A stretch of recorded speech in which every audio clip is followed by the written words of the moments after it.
ಎಲ್ಲರೂ ಅಷ್ಟಷ್ಟು ಶ್ಲೋಕಗಳ ಭಾಗವತವನ್ನು ಓದಲಿಕ್ಕೆ ಸಮರ್ಥರಲ್ಲ. ಮೊದಲು ಓದಲಿಕ್ಕೂ ಬರೋಲ್ಲ, ಇನ್ನು ಕೇಳಿದ್ರೆ ಪೂರ್ಣ ಅರ್ಥ ಆಗೋಲ್ಲ. ಇಂತಹ ಅನೇಕ ರೀತಿಯ ಸಮಸ್ಯೆಗಳಿದೆ. ಕೇಳಿದ್ರೂ ಈ ಕ್ಷಣವೇ ಮರ್ತೋಗುತ್ತೆ. ಒಂದು ಅರ್ಧ ಗಂಟೆ ಕೇಳ್ತೀವಿ, ನಂತರ ಮರೆತು ಹೋಗುವ ಪ್ರಸಂಗ ಬಹಳಷ್ಟಿದೆ. ಇಂತಹ ಸಂದರ್ಭದಲ್ಲಿ ಒಂದು ಸಂಗ್ರಹಾತ್ಮಕವಾದ ಕೃತಿಯನ್ನ ಬರೀದೇ ಇದ್ರೆ ಕೃಷ್ಣನ ಚರಿತ್ರೆ ನಮ್ಮ ಮನಸ್ಸಿನಲ್ಲಿ ಉಳಿಯೋದು ಹೇಗೆ ಅನ್ನುವ ದೃಷ್ಟಿಯಿಂದ ರಾಯರು ಕೃಷ್ಣನ ಕಥೆಯನ್ನು ಸಂಗ್ರಹ ಮಾಡ್ತಾರಂತೆ. ನಿಜವಾಗಿ ನಮಗೆ ಕೃಷ್ಣ ಕಥೆ ಸಿಗೋದು, ಅದು ಕೃಷ್ಣನ ಬಗ್ಗೆ ಹೇಳಲಿಕ್ಕೆ ಹಕ್ಕಿರೋದು ರಾಯರಿಗೂ ಅಲ್ಲ, ಮಧ್ವಾಚಾರ್ಯರಿಗೂ ಅಲ್ಲ, ಯಾರಿಗೂ ಇಲ್ಲ. ಅದು ಭಾಗವತ ಪುರಾಣವನ್ನು ಬರೆದವರೇ ಹೇಳಬೇಕು. ಅಂದ್ರೇನರ್ಥ? ಸಾಕ್ಷಾತ್ ವೇದವ್ಯಾಸರೇ ಸ್ವಯಂ ಯಾರು ಕೃಷ್ಣನೋ ಅವರೇ ತನ್ನ ಬಗ್ಗೆ ತಿಳಿಸಿದ್ರೆ ಅದೇ ನಿಜವಾದ ಕೃಷ್ಣ ಕಥೆ. ಆಗ್ಲೇ ನಮಗೆ ಕೃಷ್ಣನ ಜ್ಞಾನ ಬರಲಿಕ್ಕೆ ಸಾಧ್ಯ. ಹಾಗಾಗಿ ಪ್ರಕೃತದಲ್ಲಿ ಭಾಗವತ ಹೇಳುವಂಥ ಕೃಷ್ಣ ಕಥೆಯನ್ನು ನಾನು ಸಂಗ್ರಹ ಮಾಡ್ತೀನಿ ಅಂತ ಇಲ್ಲಿ ಪ್ರತಿಜ್ಞೆ ಮಾಡೋದೇ ಹಾಗೆ. ಲಕ್ಷ್ಮೀನಾರಾಯಣಾಚಾರ್ಯ ಹೇಳ್ತಾ ಇರೋದು, ರಾಯರು ಏನನ್ನ ಸಂಗ್ರಹ ಮಾಡ್ತಾ ಇದ್ದಾರೆ ಅಂದರೆ ತಮ್ಮ ಸ್ವಂತ ಬುದ್ಧಿಯಿಂದ ಅವರು ಬರೆದಿದ್ದೇ ಅಲ್ಲ, ಈ ಗ್ರಂಥನ ಸಂಗ್ರಹ ಮಾಡಿದ್ದಾರೆ. ಅದು ಎಲ್ಲಿರೋ ಕಥೆ? ಭಾಗವತ ಪ್ರತಿಪಾದ್ಯಾಂ. ಸಾಕ್ಷಾತ್ ಸ್ವಯಂ ಭಗವಂತನೇ ತನ್ನ ಕಥೆಯನ್ನ ಏನು ಹೇಳಿದ್ದಾರೆ ಅದರ ವಿಸ್ತಾರವಾಗಿದೆ. ನಮ್ಮ ಮೇಲೆ ಕೃಪೆ, ಸಂಗ್ರಹ ಮಾಡಿ ಚಿಕ್ಕದಾಗಿ ನಿಮಗೆ ನೆನಪಿಟ್ಕೊಳ್ಳೋ ಥರ ಹೇಳ್ತೀನಿ ಅಂತ ಇದು ಬರೆದರು ಇದು ಕೃಷ್ಣ ಚಾರಿತ್ರ ಮಂಜರಿನ ಬರೆದರು ಅಂತ ಪ್ರತಿಜ್ಞೆ ಮಾಡೋದು. ಭಾಗವತ ಪ್ರತಿಪಾದ್ಯಾಂ ಶ್ರೀ ಕೃಷ್ಣ ಕಥಾ ಝಟಿತಿ ಬೋಧಾಯ.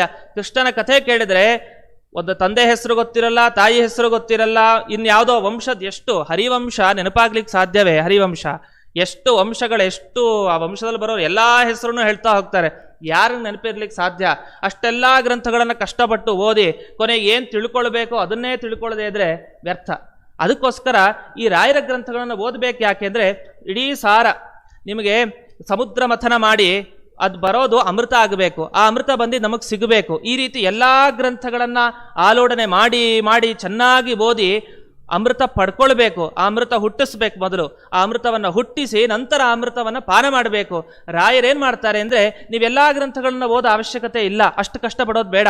ಅವರೇ ಇಡೀ ಸರ್ವಮೂಲ ಗ್ರಂಥ, ಇಡೀ ಆಚಾರ್ಯರ ದೃಷ್ಟಿಯಿಂದ ಎಲ್ಲ ಪುರಾಣ ಗ್ರಂಥಗಳನ್ನು ಅವಲಂಬಿಸಿ ಅಮೃತದಂತೆ ನಮಗೆ ಈ ಕೃಷ್ಣ ಚಾರಿತ್ರ ಮಂಜರಿಯನ್ನು ಕೊಟ್ಟಿದ್ದಾರೆ. ಈ ಅಮೃತ ಪಾನ ಮಾಡಿದರೆ ಸಾಕು. ಈ ರೀತಿಯಾದಂತಹ ಒಂದು ಅದ್ಭುತವಾದ ಗ್ರಂಥ ರಾಯರು ರಚನೆ ಮಾಡಿದ್ದಾರೆ. ಇದರ ಉಪಯೋಗ ಏನು? ಎಲ್ಲ ಶಾಸ್ತ್ರಗಳಲ್ಲಿ ಇದೊಂದು ಪ್ರಶ್ನೆ ಶುರು ಮಾಡ್ತಾನೆ. ಈ ಗ್ರಂಥ ಓದ್ಲಿಕ್ಕೆ ಅಧಿಕಾರಿಗಳು ಯಾರು ಓದ್ಬೇಕು ಈ ಗ್ರಂಥಗಳನ್ನು? ಮೊದಲನೇ ಪ್ರಶ್ನೆ. ಮತ್ತೆ ಈ ಗ್ರಂಥ ಓದಿದ್ರೆ ಏನು ಸಿಗತ್ತೆ ನಮಗೆ? ಮತ್ತೆ ಈ ಗ್ರಂಥದಲ್ಲಿ ಹೇಳೋ ವಿಷಯಗಳು ಏನು? ಮತ್ತೆ ಇವುಗಳಿಗೆಲ್ಲ ಸಂಬಂಧ ಇದೆಯೋ ಇಲ್ವೋ, ಸುಮ್ಮನೆ ಬರೆದಿದ್ದಾರೋ ಏನೋ ಅಂತ ಈ 4 ವಿಷಯಗಳ ಚರ್ಚೆ ಸಾಮಾನ್ಯವಾಗಿ ಶಾಸ್ತ್ರದ ಮೊದಲಿಗೆ ಮಾಡ್ತಾರೆ. ಎಲ್ಲ ಗ್ರಂಥಗಳಲ್ಲೂ ಇದು ಮೊದಲು ಇದ್ದೇ ಇರುತ್ತೆ. ಮೊದಲು ಅಧಿಕಾರಿ ಯಾರು, ಯೋಗ್ಯತೆ ಬೇಕು. ಯಾರು ಈ ಗ್ರಂಥ ಓದಲಿಕ್ಕೆ ಯೋಗ್ಯರು ಅಂತ ಬಂದರೆ ಅದಕ್ಕೆ ಸಂಸಾರ ಕ್ಲೇಶ ಸಂತಪ್ತಾನ್ ಅಲಸಾನ್ ಸಜ್ಜನಾನ್ ಅಂತ ಬರೀತಾರೆ. ಸಜ್ಜನರಾಗಿರ್ತಾರೆ, ಆದರೆ ಆಲಸ್ಯ ಬಹಳ ಇರುತ್ತೆ. ಎಲ್ಲ ಮಾಡಬೇಕು ಅನ್ನೋ ಬುದ್ಧಿ ಇರುತ್ತೆ, ಏನೇನು ಮಾಡಬೇಕು ಅಂತನೂ ಗೊತ್ತಿರುತ್ತೆ, ಆದರೆ ಆಲಸ್ಯ ದೋಷ ಇರುತ್ತೆ. ಆ ಆಲಸ್ಯದಿಂದ ಎಲ್ಲ ಕರ್ಮಗಳನ್ನು ತ್ಯಾಗ ಮಾಡಿರ್ತಾರೆ ಸಜ್ಜನರು. ಅವರನ್ನು ಉದ್ಧಾರ ಮಾಡಬೇಕು, ಸ್ವಲ್ಪ ಬಡಿದೆಬ್ಬಿಸ್ಬೇಕು. ಎಲ್ಲ ಓದೋ ಯೋಗ್ಯತೆ ಇರುತ್ತೆ, ಸಂಸ್ಕೃತ ಶಾಸ್ತ್ರ ಬಲ್ಲವರಾಗಿರ್ತಾರೆ, ಕೇಳಿದ್ರೆ ಅರ್ಥ ಆಗುತ್ತೆ, ಆದರೆ ಆಲಸ್ಯದಿಂದಾಗಿ ಅದನ್ನೆಲ್ಲ ಬಿಟ್ಟಿರ್ತಾರೆ. ಅಂತಹವರು ಈ ಆಲಸ್ಯದಿಂದಲೇ ಈ ಸಂಸಾರದಲ್ಲಿ ಬಿದ್ದಿರ್ತಾರೆ. ಈ ಸಂಸಾರದಿಂದ ಮುಕ್ತಿಯನ್ನು ಪಡೆಯೋದು ಹೇಗೆ ಗೊತ್ತಿಲ್ಲ. ದಿನನಿತ್ಯ ಬರುವ ಕಷ್ಟಗಳನ್ನೇ ಪರಿಹಾರ ಮಾಡುವ ಮಾರ್ಗ ಗೊತ್ತಿಲ್ಲದೆ ಎಲ್ಲ ಸಜ್ಜನರು ಒದ್ದಾಡ್ತಾ ಇರ್ತಾರೆ. ಅಂತಹ ಆಲಸ್ಯ ಇರುವ ಈ ಸಂಸಾರದ ಕ್ಲೇಶಗಳಲ್ಲಿ ಬೆಂದು ಹೋಗಿರುವ ಸಜ್ಜನರಿಗೆ ಉದ್ಧಾರ ಮಾಡಲಿಕ್ಕೆ ಈ ಕೃಷ್ಣನ ಕಥೆಯನ್ನು ಸಂಗ್ರಹ ಮಾಡ್ತಾ ಇದ್ದಾರೆ ರಾಘವೇಂದ್ರ ಸ್ವಾಮಿಗಳು ಅಂತ ಈ ರೀತಿ ಲಕ್ಷ್ಮೀನಾರಾಯಣಾಚಾರ್ಯರು ಅದಕ್ಕೆ ವಿವರಣೆಯನ್ನು ಕೊಡ್ತಾರೆ. ಇಷ್ಟು ಕೊಟ್ಟು ಪರಮ ಕಾರುಣಿಕ ರಾಘವೇಂದ್ರ ಮುನಿ ಕೊನೆಗೆ ಏನು ಮುಖ್ಯ, ಅವರ ಉದ್ದೇಶ ಈ ಸಂಸಾರದ ಕ್ಲೇಶ ಕೃಷ್ಣನ ಕಥೆ ಕೇಳ್ತಾ ಇದ್ರೆ ಸಂತೋಷ ಆಗತ್ತೆ. ಒಂದಿಷ್ಟು ಪ್ರವಚನಕ್ಕೆ ಬಂದಾಗ ಏನೋ ಒಂಥರ ಧಾರ್ಮಿಕ ಸಂದೇಶಗಳನ್ನು ಕೇಳ್ತೀವಿ, ಮನಃಶುದ್ಧಿ ಆಗತ್ತೆ. ನಂತರ ಹೋಗ್ತೀವಿ, ಮನಃಶುದ್ಧಿ ಆಗೋದೇ ಪ್ರಯೋಜನ ಅಲ್ಲ, ಅಥವಾ ಮನಸ್ಸಿಗೇನೋ ಒಂದು ಸಂತೋಷ ಕೃಷ್ಣನ ಕಥೆ ಕೇಳಿದ್ರೆ. ಈ ಮನಃಶುದ್ಧಿ ಇದು ಮೊದಲನೇ ಮೆಟ್ಟಿಲು, ಮೊದಲನೇ ಸಂತೋಷ ಅಷ್ಟೇ. ಆದರೆ ಮುಖ್ಯ ಉದ್ದೇಶ ಯಾವುದು ಅಂತಂದರೆ ಆತ್ಯಂತಿಕ ಕ್ಲೇಶ ನಿವೃತ್ತಿ ವಿಶಿಷ್ಟ ಪರಮ ಆನಂದ ಅವಾಪ್ತಯೇ ಅಂತ ಬರೀತಾರೆ. ಮುಖ್ಯ ನಾವು ಬಯಸಬೇಕಾಗಿದ್ದೇನು ಅಂತಂದರೆ ಇವತ್ತು ಬಂದ ದುಃಖ ಹೋಗಲಿ ಅಂತ ಬಯಸೋ ಜನ ಜಾಸ್ತಿ, ಇನ್ನು ನಾಳೆ ಅಲ್ಲ ಮುಂದೇನೂ ಬರುತ್ತೆ ದುಃಖ, ಅದೂ ಬರದೇ ಇರಲಿ, ಎಂದೆಂದಿಗೂ ದುಃಖ ಬರದೇ ಇರಲಿ ಅಂತಾನೆ ಕೊನೆಗೆ ಬಯಸೋದು. ಅದೇ ಬಯಸಬೇಕಾಗಿದ್ದು ನಿಜವಾಗಿ. ಎಂದೆಂದಿಗೂ ದುಃಖ ಬರದೇ ಇರೋದು ಅಂತ ಆಗೋದು ಯಾವಾಗ? ಬರೀ ಪುರಾಣ ಪಾಠ ಪ್ರವಚನಕ್ಕೆ ಕೇಳಿದರೆ ಅಷ್ಟೇ ಸಾಲಲ್ಲ. ಅದರ ನಿರಂತರ ಶ್ರವಣ ಮನನ ನಿಧಿಧ್ಯಾಸನ, ನಿರಂತರ ದಿವಸವಿಡೀ ಅದರ ಚಿಂತನೆಯಲ್ಲೇ ಮುಳುಗಿ ಮುಳುಗಿ ಮುಳುಗಿ ಒಂದು ಜನ್ಮದಲ್ಲಿ ಕೊನೆಗೆ ಆ ಪರಮಾತ್ಮನ ಸ್ಮರಣೆ ಬಂದು ಮರಣವನ್ನು ಹೊಂದಿದರೆ ಆಗ ನಮಗೆ ಮೋಕ್ಷ ಬೇಕಾಗುವಂತಹ ಭಗವಂತನ ವಿಶೇಷವಾದ ಅನುಗ್ರಹ ಆಗಲಿಕ್ಕೆ ಸಾಧ್ಯತೆ ಇದೆ. ಅದಕ್ಕೆ ಇದು ಮೊದಲನೇ ಮೆಟ್ಟಿಲಾಗಲಿ ಅಂತ ರಾಯರು ಬರೆದಿದ್ದಾರೆ.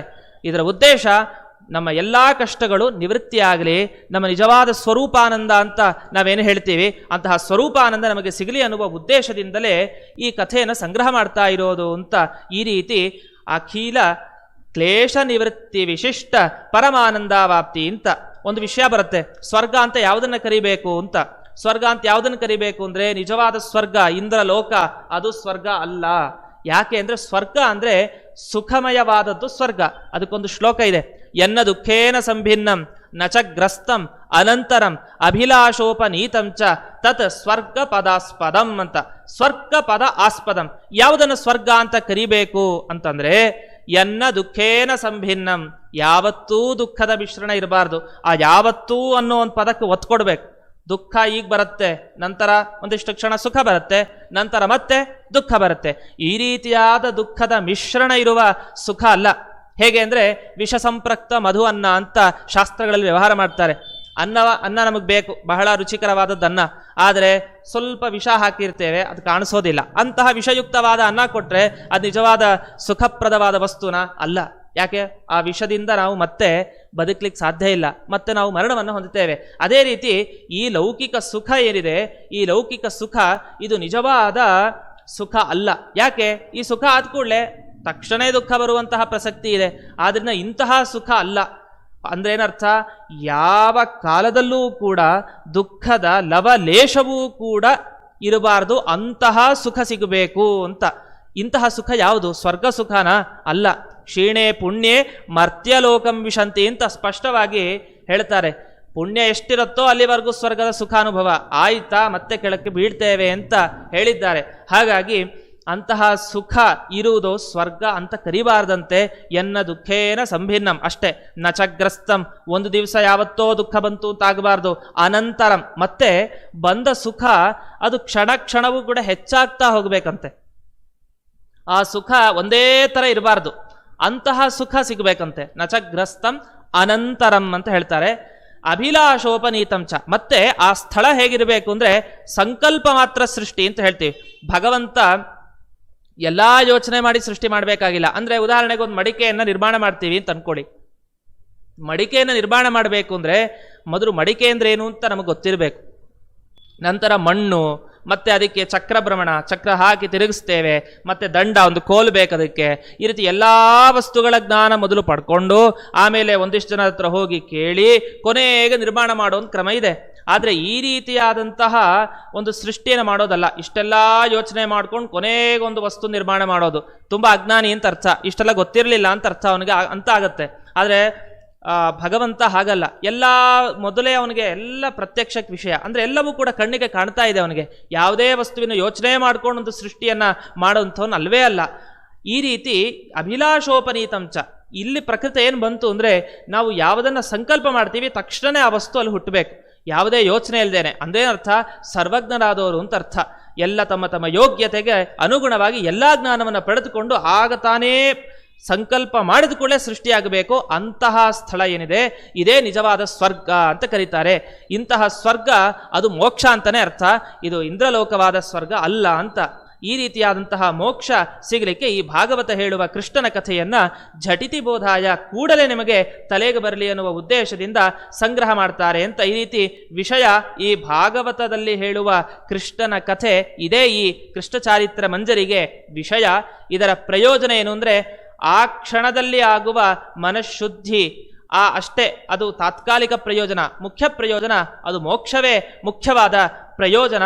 ಇನ್ನು ಅಧಿಕಾರಿಗಳು ಯಾರು ಅಂದರೆ ಈ ಸಂಸಾರದಲ್ಲಿ ಬಳಲಿ ಬಳಲಿ ಬೆಂದು ಆಲಸ್ಯ ಹೊಂದಿರುವ ಈ ಸಜ್ಜನರೇನಿದ್ದಾರೆ ಅವರೇ ಈ ಗ್ರಂಥಕ್ಕೆ ಅಧಿಕಾರಿಗಳು. ಇನ್ನು ಸಂಬಂಧ, ಈ ಅಧಿಕಾರಿ ಸಜ್ಜನರು, ಇಂತಹ ಅಧಿಕಾರಿಗಳು ಈ ಗ್ರಂಥವನ್ನು ಶ್ರವಣ ಮಾಡಿದರೆ ಅದಕ್ಕೆ ಸಿಗುವ ಫಲ ಮೋಕ್ಷ ಅಂತ ಎಲ್ಲದಕ್ಕೂ ಪರಸ್ಪರ ಸಂಬಂಧ ಇದೆ ಅಂತ ಈ ರೀತಿ ಶಾಸ್ತ್ರದ ಮೊದಲಿಗೆ ವಿಷಯ, ಈ ಗ್ರಂಥಕ್ಕೆ ವಿಷಯ ಯಾವುದು, ಪ್ರಯೋಜನ ಯಾವುದು, ಅಧಿಕಾರಿಗಳು ಯಾರು ಅಂತ ಪ್ರತಿಯೊಂದನ್ನು ಕೂಡ ಇಲ್ಲಿ ವ್ಯಾಖ್ಯಾನಕಾರರು ಲಕ್ಷ್ಮೀನಾರಾಯಣಾಚಾರ್ಯರು ಸಂಗ್ರಹವನ್ನು ಮಾಡಿ ನಮ್ಮ ಮುಂದೆ ನೀಡಿದ್ದಾರೆ. ಇಷ್ಟಾದ ಮೇಲೆ ಈ ಕೃಷ್ಣಚಾರಿತ್ರ ಮಂಜರಿಯ ಬಗ್ಗೆ ಇನ್ನೊಂದು ಮಾತು. ಈ ಕೃಷ್ಣಚಾರಿತ್ರ ಮಂಜರಿ ಬರೀತಾ ಅವರು ಏನು ಮಾಡಿದ್ದಾರೆ, ಒಂದು ಸ್ವಾರಸ್ಯವನ್ನು ಇಟ್ಟಿದ್ದಾರೆ ಅಂತ ಎಲ್ಲರೂ ಹೇಳ್ತಾನೆ ಇರ್ತೀವಿ. ರಾಘವೇಂದ್ರ ಸ್ವಾಮಿಗಳಂತ ಸ್ವಾರಸ್ಯವಾಗಿ ಹೇಳ್ತಾರೆ ಅಂತ. ಇದರ ಬಗ್ಗೆ ಹೇಳಿದ ಮಾತು ಗುರುಗುಣಸ್ತವನದಲ್ಲಿ ಬಂದ ಮಾತು, ಸುಪ್ರಸಿದ್ಧವಾದ ಮಾತು. ಆ ಮಾತನ್ನು ಸ್ಮರಣೆ ಮಾಡ್ಕೊಳ್ಳೇಬೇಕು. ಅಲ್ಲಿ ಬರೀತಾರೆ, ವಾಚಾ ಸಂಕ್ಷಿಪ್ತಯಾಯತ್ ಬಹುಚರಿತ ಮುಪಾವರ್ಣಯತ್ಸ್ತ್ವಂ ಮುರಾರೇಃ ಕಿಂಚ ಶ್ರೀ ರಾಘವೇಂದ್ರ ವ್ರತಿಪ ರಘುಪತೇಸ್ತೇನನೋ ವಿಸ್ಮಯೇಹಂ ಕಿಂ ವಾ ದುಸ್ಸಾಧ್ಯವಸ್ತಿ ತ್ರಿಜಗತಿ ಮಹತಾಂ ಆತ್ಮನಃ ಪಾಣಿಪದ್ಮೆ ಪಶ್ಯಾಮಂದೋ ಮರಂದಃ ಕಿಲ ಘಟಜನುಷಾ ಚೋದಿರಾಕಾರಿ ಸಿಂಧು ಅಂತ ಬರೀತಾರೆ. ವಾಚಾ ಸಂಕ್ಷಿಪ್ತಯ ಅಂತ ನ್ಯಾಯಸುಧಾದಲ್ಲಿ ಒಂದು ಕಡೆ ಬರುತ್ತೆ. ಈಗ ಮಧ್ವಾಚಾರ್ಯರು ಈ ಅನುವ್ಯಾಖ್ಯಾನಕ್ಕೆ ಯಾವುದು ಅನುವ್ಯಾಖ್ಯಾನ ಬರೆದ್ರು. ಅನುವ್ಯಾಖ್ಯಾನ ಅಂದರೆ ಅನುಭಾಷ್ಯ ಅಂತ ಕರಿತೀವಿ. ಅಣು ಅಲ್ಲ, ಅಣುಭಾಷ್ಯ ಅಲ್ಲ, ಅನುಭಾಷ್ಯ ಅಂತ ಕರಿತೀವಿ. ಬಹಳಷ್ಟು ಕನ್ಫ್ಯೂಸ್ ಆಗುತ್ತೆ ಅದು. ಅಣುಭಾಷ್ಯ ಅನುಭಾಷ್ಯ ಒಂದೇ ಅಂತ ಭಾವನೆ ಬರುತ್ತೆ, ಆದರೆ ಬೇರೆ. ಭಾಷ್ಯ, ಅನುಭಾಷ್ಯ, ಅಣುಭಾಷ್ಯ ಅಂತ ಮೂರಿದೆ. ಬ್ರಹ್ಮಸೂತ್ರಕ್ಕೆ ಬರೆದ್ರು, ಭಾಷ್ಯ ಸಾಕಾಗಿತ್ತು, ಅನುಭಾಷ್ಯ ಬರೆದ್ರು, ಮತ್ತೆ ಅಣುಭಾಷ್ಯ ಬರೆದ್ರು. ಯಾಕೆ ಇಷ್ಟೆಲ್ಲ ಬರಿಬೇಕಾಗಿತ್ತು ಅಂದರೆ, ಅನುಭಾಷ್ಯ ಅಂದರೆ ಅನುವ್ಯಾಖ್ಯಾನ ಕರೀತಾರೆ, ಅನುಭಾಷ್ಯ ಅಂತ ಯಾಕೆ ಬರೆದ್ರು ಅಂದರೆ, ಅಲ್ಲಿ ಜಯತೀರ್ಥರ ಉತ್ತರ ಕೊಡ್ತಾ ಸ್ಪಷ್ಟೀಕೃತಾರ್ಥತಃ ಸ್ಪಷ್ಟತಾರ್ಥತಃ ಅಂತ ಬರೀತಾರೆ.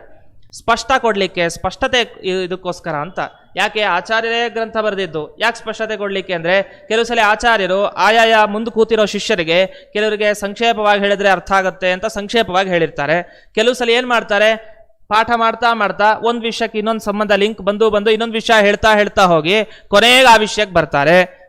ಈ ಮತ್ತೆ ಇನ್ನೊಂದು ಕುತ್ರಚಿತ್ ಉಕ್ತಸ್ಯ ಉಪಪಾದನ, ಹೇಳಿದ್ದನ್ನೇ ಮತ್ ಹೇಳೋದು. ಯಾಕೆ, ಮುಂದೆ ಕೂತಿರೋ ಶಿಷ್ಯರಿಗೆ ಅರ್ಥ ಆಗೋಲ್ಲ, ದಡ್ರಿರ್ತಾರೆ, ಸ್ವಲ್ಪ ಅರ್ಥ ಆಗಲಿ ಅಂತ ಮತ್ತೆ ಪುನರುಕ್ತಿ ಮಾಡೋ ಕ್ರಮ ಇದೆ. ಹೀಗೆ ಅನೇಕ ಕ್ರಮಗಳಿದೆ. ಈ ಅನೇಕ ಕ್ರಮಗಳನ್ನು ಆಶ್ರಯಿಸಿದರೆ ಮತ್ತೆ ಸ್ಪಷ್ಟತೆ ಬರುತ್ತೆ ಅಂತ ಈ ನಿಟ್ಟಿನಲ್ಲಿ ಒಂದೇ ಗ್ರಂಥ ಬರೀದೇನೆ ಬ್ರಹ್ಮಸೂತ್ರಕ್ಕೆ ವ್ಯಾಖ್ಯಾನವಾಗಿ ಭಾಷ್ಯ ಬರೆದರು, ಅನುಭಾಷ್ಯ ಬರೆದರು, ಅಣುಭಾಷ್ಯ ಬರೆದರು, ಹೀಗೆ ಒಂದೊಂದನ್ನು ಬರಿತಾ ಹೋದರು. ಹಾಗೆ ರಾಯರು ಕೂಡ ಒಂದೇ ಸರಿ ಬರೀಲಿಲ್ಲ. ಕೃಷ್ಣಚಾರಿತ್ರ ಮಂಜರಿ ಈಗ ತಾತ್ಪರ್ಯಣೆಯ ಭಾವಸಂಗ್ರಹ ಬರೆದ ಮೇಲೆ ಇದನ್ನು ಬರೆಯೋ ಅವಶ್ಯಕತೆ ಇಲ್ಲ. ಯಾಕೆಂದರೆ ಎರಡೂ ಶ್ಲೋಕಗಳನ್ನು ತುಲನೆ ಮಾಡಿ ನೋಡಿದರೆ ಆ ಗ್ರಂಥ ಈ ಗ್ರಂಥವನ್ನು ಹೆಚ್ಚು ವಿಷಯಗಳೇನು ಸಿಗೋಲ್ಲ.